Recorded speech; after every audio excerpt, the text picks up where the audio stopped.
Hello दाई, ढोकिदिए दर्शन। भाग्यमानिस भयो केटा। अनि के हो केटा, मुम्बई बसे भन्दैमा गाउँमा बसेको दाइलाई बिर्सिने हो त? कहाँ बिर्सिनु हो दाई, छैन नि बिर्सिएको। दाजुभाइ त्यहाँ सँगै भात खाएको, सँगै सुतेको, त्यो माथि डाँडामा चुक खाएको, अनि त्यो गोठालासँगै गएको, घाँस काटेको, दाउरा भाँचेको सबै याद छ नि हो दाई। अब गाउँमा बसेको दाइलाई यसो बेला बेलामा खर्च पानी पठाउनु पर्दैन तैँले? के गर्नु दाई, गाउँमा बसेको दाइलाई पैसा पठाइदिन्छु भनेर त सोचेको हो नि। 3 महिना जति मरी काम गरेँ, कम्पनी मालिक नै फरार भइदियो दाई। घर पठाउने बेलामा पैसा नै छैन। दसैँ पनि आउन लागिसक्यो दाई। अनि के भन्छ हो यो, कम्पनी मालिक नै भाग्यो रे?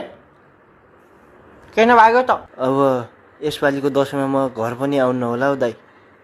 अनि के भन्छ यो, बाजेले पनि हलो जोत्या हो, बाउले पनि हलो जोत्या हो, मैले पनि त हलो जोतिरहेको छु नि त गाउँमा।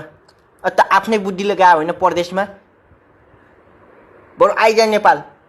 अब दसैँ पनि आउन लागिसक्यो। घर आउने बेला गाडी भाडा नै हुन्न होला। बल्ल बल्ल एउटा दाइले गर्दा एउटा काम पाएको छु। अब यसपालिको दसैँमा म घर पनि आउनु होला हौ दाई। हेर केटा, नआत्तिस। दाजुभाइ भनेको यस्तै मर्दा पर्दा काम लाग्ने हो।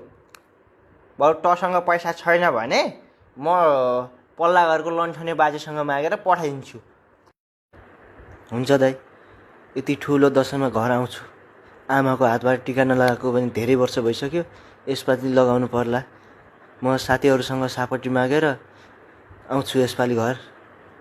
ए, साथीभाइसँग पो माग्ने? ल ठिकै छ ठिकै छ। ल केटा, अब यसो गर, अब 1 महिना जति समय बाँकी छ। अब अलिकति काम गर अनि साथीहरूसँग सापट मागेर हुन्छ, जसरी हुन्छ त खुरीको घर आइज त। अब दाजुभाइ मिलेर मानि आफ्नै गाउँमा के गर्नुपर्छ क्या? हो दाई, हामीले आफ्नै गाउँमा के गर्नुपर्ने रहेछ। फेरि अब दाजुभाइ मिलेर आफ्नै गाउँमा के गर्नुपर्छ। यो परदेशीमा अर्काको देशमा सोचे जस्तो नहुँदो रहेछ दाई। ल, यो सालको दसैँमा जसरी पनि घर आइज। ल ल, झन् मुम्बई बसेर टन्न पैसा कमायो होला, अलिकति दाइलाई सुख दिन्छ होला भनेको त उल्टै दाइलाई पो तनाव दिन आउँछ हो। ट्याक, यस्ता भाइ हुनुभन्दा त यस्तो भाइ त कुकुरको पनि नहोस्।